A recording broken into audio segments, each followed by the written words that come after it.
IFM News Regional. Sino to ka ni Idol Dennis? Idol Dennis, come in.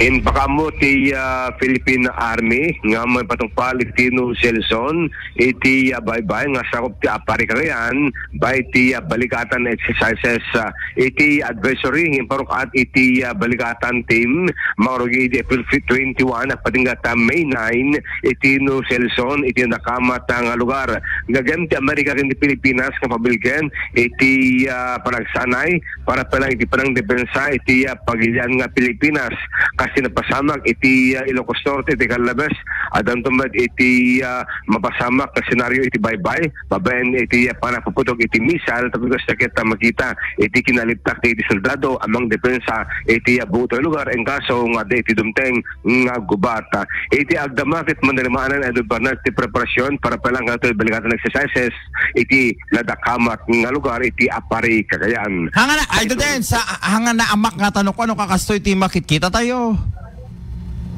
Adalang basit, Idol Bernard.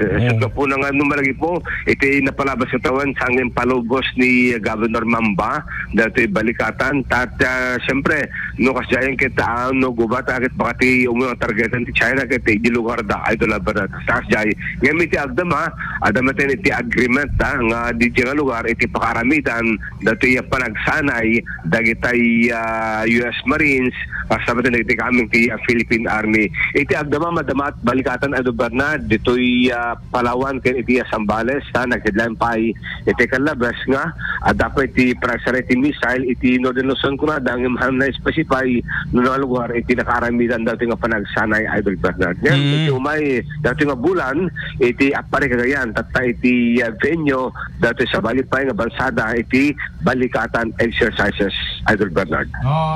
Okay. So, talaga.